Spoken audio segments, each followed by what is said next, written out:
Man, I had something in my head. I fucked that right up. It's okay. Sorry, Brody. All right, let's go again. All right.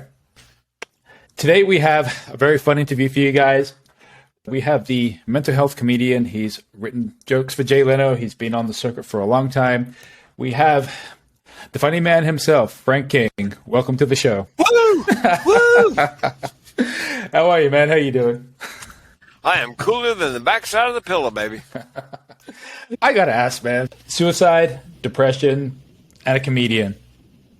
How does that work? Good question. Pretty much every keynote I ever do, I begin that way because that, Brody, is the elephant in the room. A comedian talking about depression and suicide. How does that work? Actually, I think a comedian's a good choice. Tell you why. If you think about the world's first comedians, they were the court jesters. Court jesters' job, speak truth to power on behalf of the powerless with humor. I believe I speak truth to the power of mental illness on behalf of those often powerless in its grip with humor. I believe where there's humor, there's hope. Where there's laughter, there's life. That nobody dies laughing. And depression and suicide run in my family. My grandmother died by suicide. My mother found her. My great aunt died by suicide. My mother and I found her. I was 4 years old. I screamed for days. And if you're already hardwired for depression and thoughts of suicide, and you're that close to an actual suicide, chances of you seriously considering taking your life later in life go up. And sure enough, April 2010, last recession, wife and I lost everything we'd worked for in 25 years in a Chapter 7 bankruptcy, and that's when I learned what the barrel of my gun tasted like. Spoiler alert, I did not pull the trigger.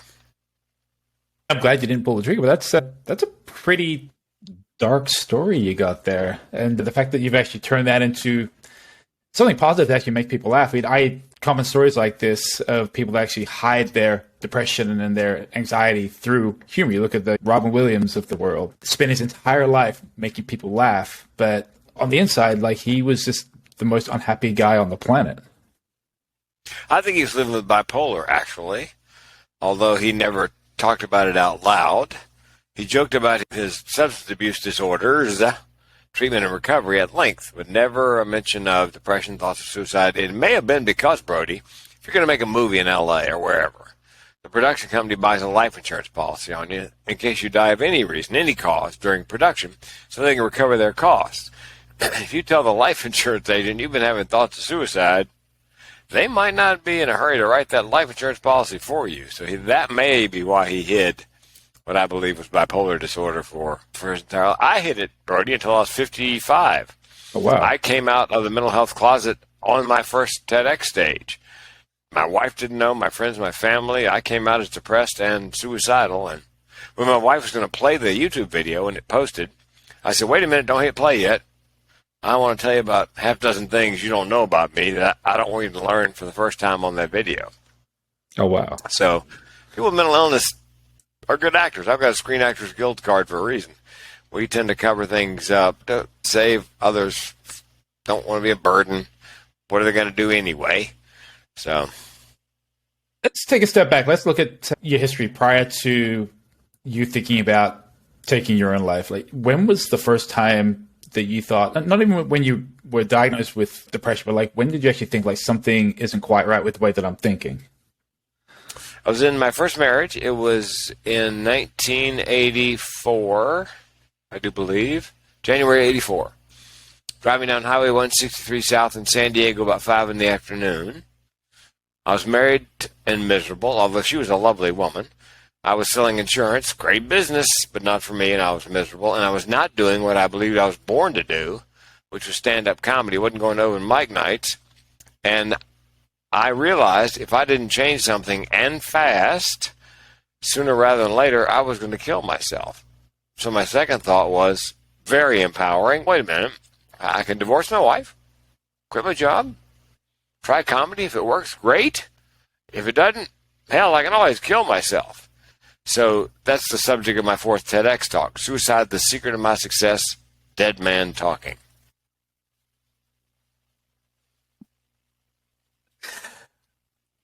I don't even know where to go after that one. Shit. Yeah, and you know what, Brody? I don't. In my third TED Talk, which is called Mental with Benefits, the Evolutionary Advantages of Mental Illness, Yeah. I tell the audience, look, I don't think I'm broken. I think I was made this way. I firmly believe that my depression, thoughts of suicide are simply the flip side of my creativity and imagination. It's the same wiring. It's the same brain. It's got to be. And because I kept bumping into people who had a mental illness or two who were amazing in other ways, writers, directors, comedians, actors. I thought this cannot be a coincidence. And sure enough, there's a laundry list of people who have mental illness who are notable, famous, wealthy, whatever.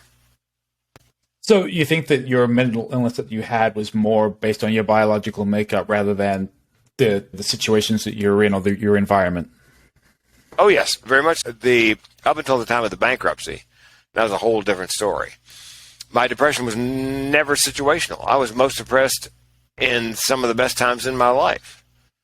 It makes no sense, but that's major depressive disorder. That's a very common symptom. You're depressed, but I had money in the bank. The condo we were living in were paid off. I had bookings on the calendar. A lovely wife.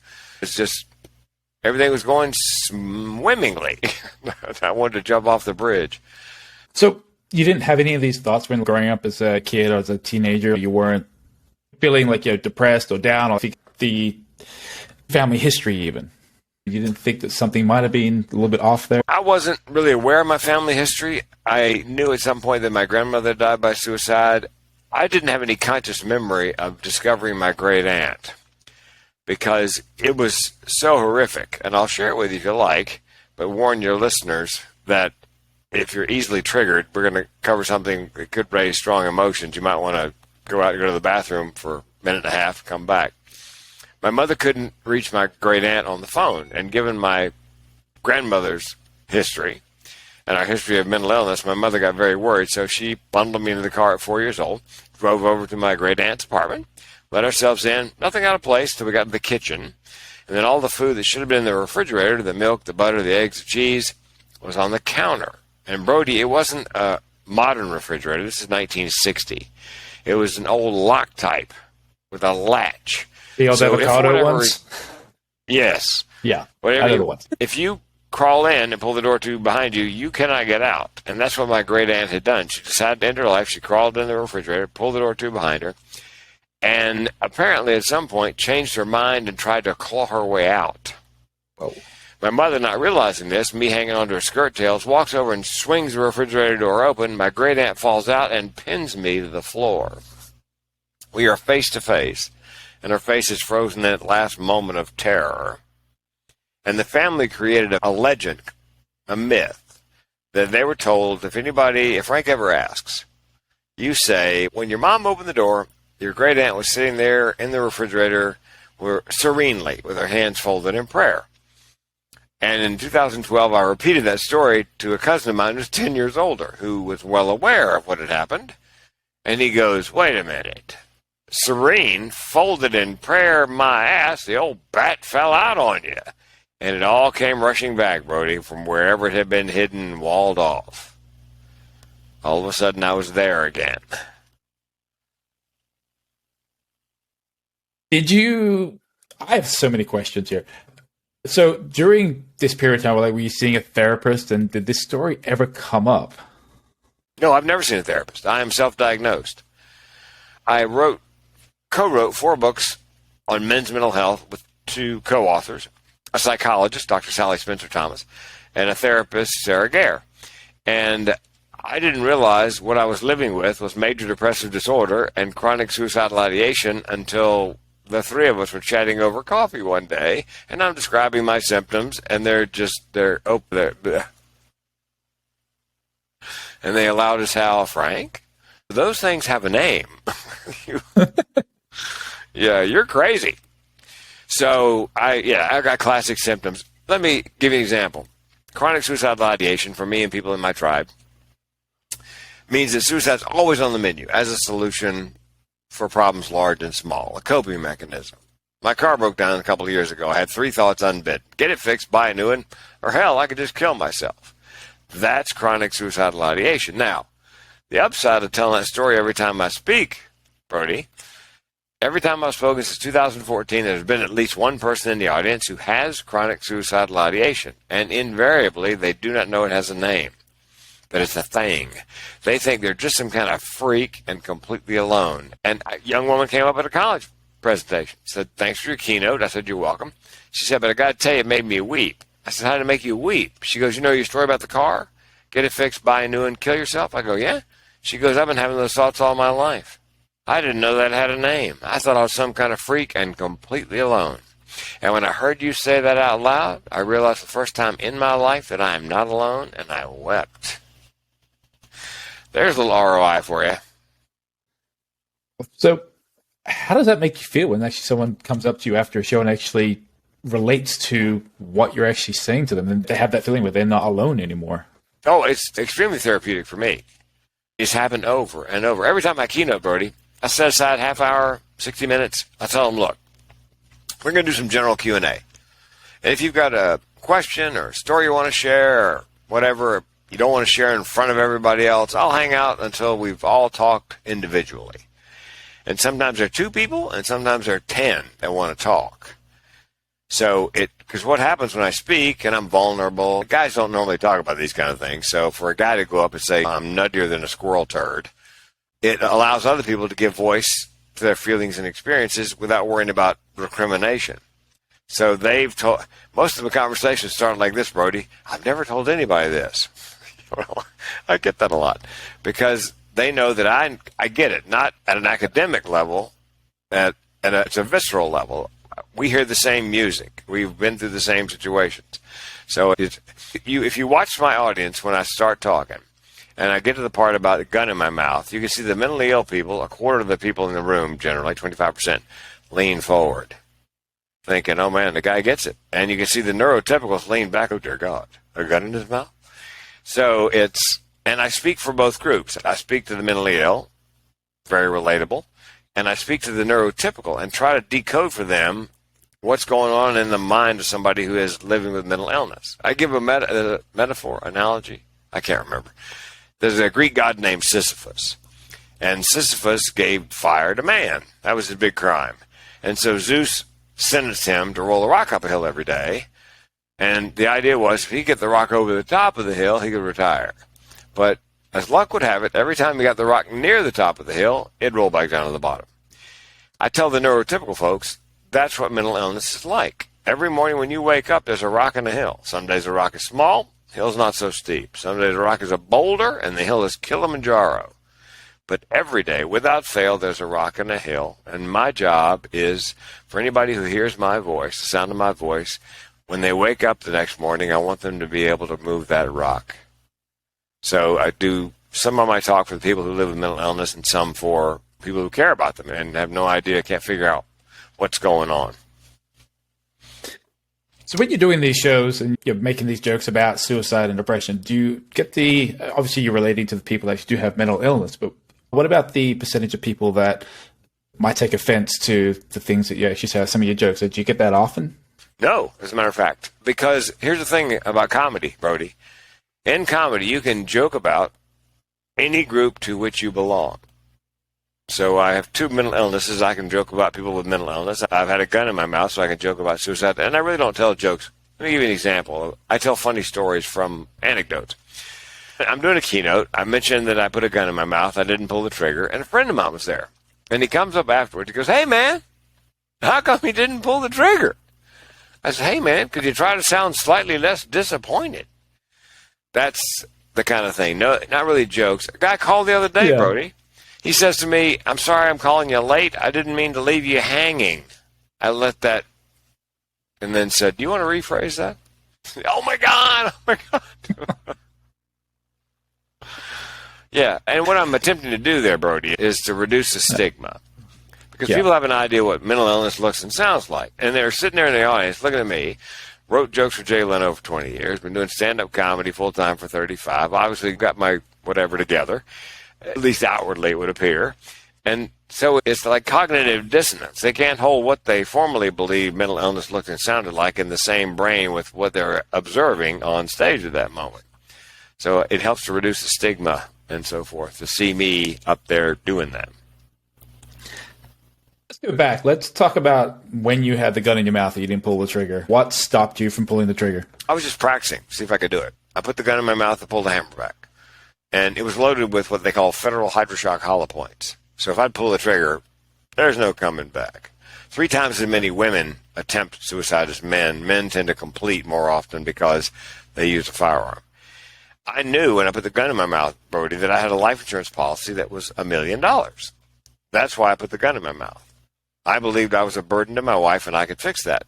It's called burdensomeness. A lot of people who die by suicide firmly believe, the world would be better off without them. Irrational, but that's what they believe. That's what I believe. But I knew, having sold insurance right out of college, that my policy had a 2-year suicide clause, which meant if I pull the trigger before 24 months have elapsed, nothing. My wife gets the premiums back.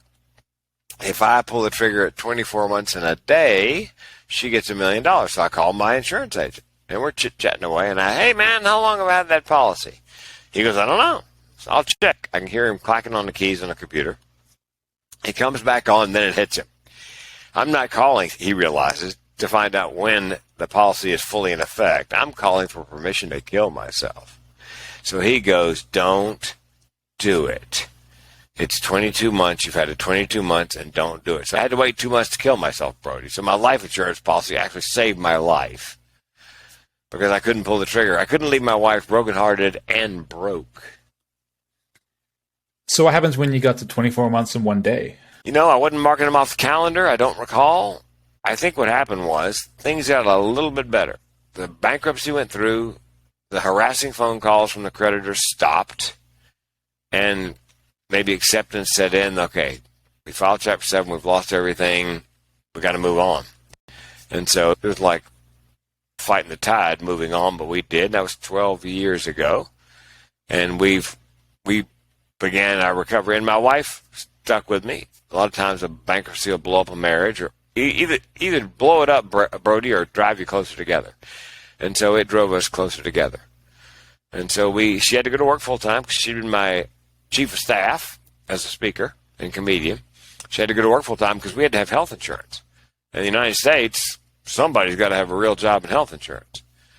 Yeah. And she's done that for the last 12 years. She's getting ready to go to part-time September 1st. We're gonna ride Cobra, which is the replacement if you leave your full-time job to keep your insurance. We're going to ride Cobra for 5 months until she qualifies for Medicare. Then she doesn't have to work at all if she doesn't want to. And she'll be my chief of staff again, and I'll never cut the grass again, Brody. Can't wait.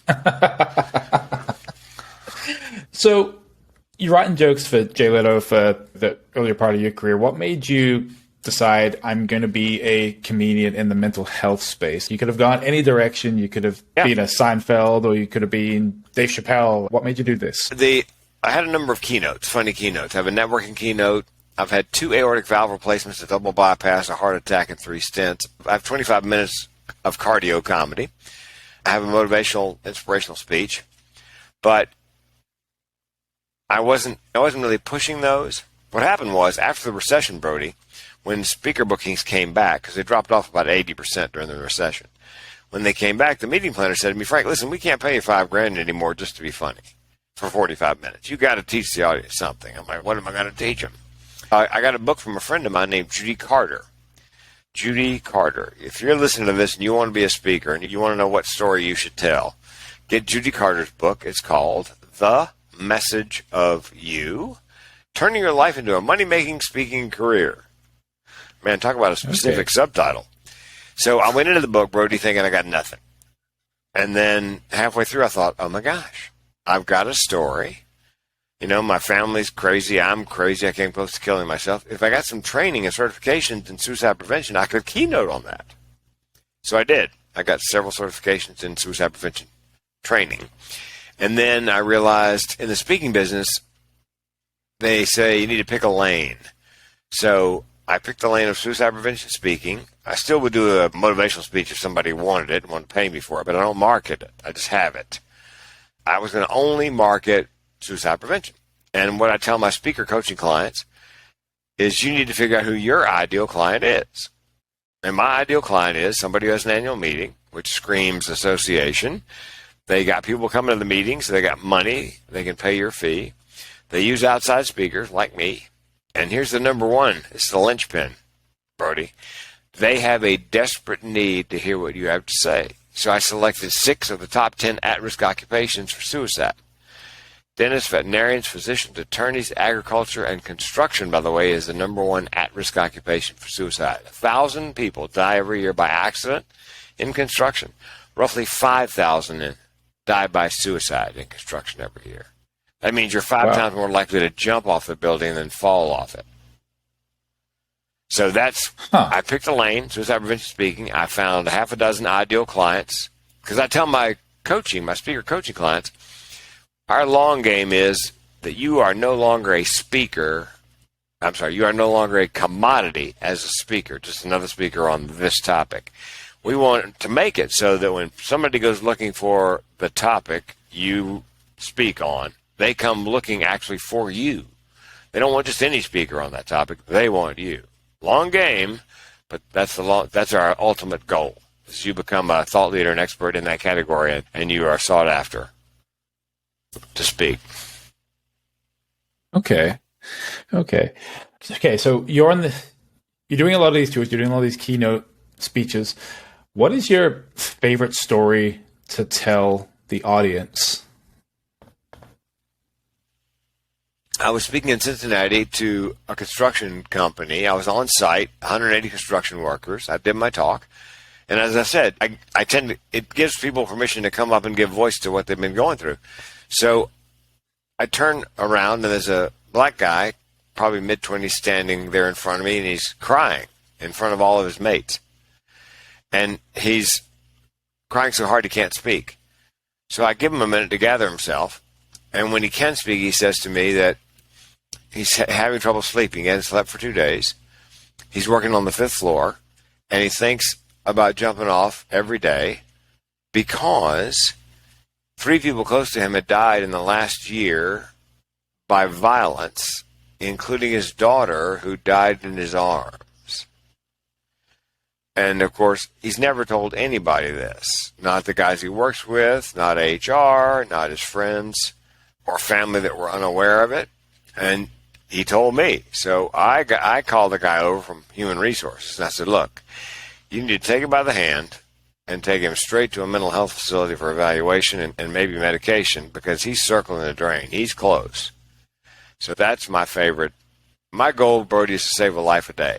And as far as I know, he's still alive today. Now, on the comedy club side, it's the time a guy pulled a gun on me on stage. They loved the guy before me. A friend of mine now deceased named Tim Miller, very funny. He's 3 feet tall, 3 feet wide, 300 pounds. And he's walking across the platform they built for the comedians, and a board breaks audibly. And this is the best ad lib I've ever heard. He turns to the audience and he goes, "Nobody panic. It's just a stage I'm going through." I couldn't follow him. They loved him to death. So about 15 minutes into my act, and I'm not saying everybody in Kingsport, Tennessee is a Bible-thumping, race-baiting, homophobic redneck who thinks the Holocaust is fake and wrestling is real. Just the people who came to my show. So they don't like me in my little blazer, sport jacket, Weegens, no socks. They don't like my act. And I look down, and there's a guy in the front row, and over his shoulder is the hand of the guy in the second row holding a nickel-plated .38 with a hammer back pointed at me. So I turned sideways to make a smaller target. I lowered my elbow to protect my vital organs best I could, and I just waited. And finally, after about 90 seconds, a woman in the back yelled, "Either shoot him or put it away." He didn't pull the trigger. Oh, there's that, and here's the one I close with. When I do my talk, I have a very emotional next to last bit. Talking about my mother and how difficult it was for her to have children and what happened and why I'm still here. And then I say, look, let me leave you on a high note. As somebody with mental illness, every now and then when somebody asks me how I'm doing, I tell them. Because I love to screw around with neurotypical people. So I've done 2 3-hour CE, continuing education programs, back to back. I'm exhausted. That's when the little editor in my head goes to sleep. Crawl in the back of the Uber. Nice young man. Our eyes lock in the mirror. And he goes, "Hey, man, how you doing?" And I thought, I'm going to tell him. I'm depressed and suicidal. How about you? He thinks about that. He goes, what am I supposed to say to that? I said, do you really want to know? He goes, yeah. I said, you're supposed to ask me if I have a plan. So he thinks about that for a second. And he goes, do you have a plan? And then it hits him. And he slowly turns and goes, does it involve Uber? Brilliant. Yeah, that's my favorite. I close with that one. I love that. That's amazing. Let's talk about today. You've been doing this for a long time. Like, your whole mission is to save one life a day. What about your mental health every day now? Do you have these same thoughts still? Do you still go through these bouts of depression, or do you think about killing yourself? Killing myself is a reaction to stress. It's a coping mechanism, which ironically keeps me alive, because I've already made the decision, Brody, I can end my life at any time. And I believe, and a lot of people don't realize this, that suicide is not so much about wanting to die as it is about ending the pain. And because I know I can kill myself at any moment, I can stand a great deal more pain because I'm in control. Ironically, my chronic suicidal ideation helps keep me alive. And I have a self-care plan for the depression. It's diet. I'm on the keto diet. I do intermittent fasting. Exercise. I'm getting ready. July 30th, I'm doing my third all-natural, true natural bodybuilding contest at age 65. Good night's sleep is restorative. Meditation. I do a 29, 30-minute guided meditation every day after a meal. And finally, medication. I take a little bit of antidepressant. Not a ton, but just enough to take the edge off. So I think everybody should have a self-care plan, whether you're mentally ill or neurotypical, because there are a lot of people who are depressed last couple of years because of the pandemic. And if you've never been depressed, how would you know you're depressed? You're just lying there in bed wondering why you can't get out of bed. And so I did a number of keynotes virtually called Social Distancing and Staying Sane. Don't worry so much about your mentally ill friends, because most of my high-functioning mentally ill friends don't have a self-care plan. We were well suited to survive the pandemic and social isolation, whatever, because we all had plans in place. Okay. So what's next for you? I know you talk about you got the bodybuilding competition coming up, but outside of that, like what's on the We have 7 TEDx talks, I believe, because I Googled it this morning. I can't find anybody who has any more. And I coach TEDx. I've got a couple dozen TEDx coaching clients. I've helped dozens of my clients land that first, second, or third TEDx. So that, and speaking on suicide prevention for those industries I mentioned. Those are I go to bed thinking about that. I wake up thinking about that. It's my purpose and my passion. That's the benefit. I tell speakers, look, when you pick a lane, it makes life a whole lot simpler, because you're only speaking on one thing, and you're only marketing to one small group of people. As Seth Godin, marketing guru, would say, the smallest viable number of people that can pay you enough to earn what you think you need to earn to live. And so and again, it's very rewarding. I'm probably the most positive suicidal person you'll ever meet, Brody. Here's the good news, Brody. 8 out of 10 people who are suicidal are ambivalent. They can't make up their mind. 8 out of 10. 9 out of 10 give hints in the last week leading up to an attempt, which means the vast majority of people we can save them. The vast majority of people want to be saved. And you can do it. You don't have to be a clinician. You can do it by doing something as simple as what we're doing right here, and that is starting a conversation. I love that, actually. That's really good. That's the good news. That's really good. Frank, super appreciative of you coming on the show today, sharing your story, giving some great advice to everybody. I feel like that I've actually learned a lot listening to you today as well. It's also a journey for me. Like, putting together this podcast, it's not just about talking to people and sharing their stories, but it's teaching me a lot about things that go on in my head that I still don't quite understand at my age, which is, I feel old. Yeah, I'm 65 and a half. But again, thank you so much for coming on the show. For all you listening out there, please check out Frank. Google Frank King. He's got so much cool shit. Yeah, go to the Mental Health Comedian, The Mental Health Comedian. And if you go there and put an email address in, you can download an MP3 of our first book, Unabridged,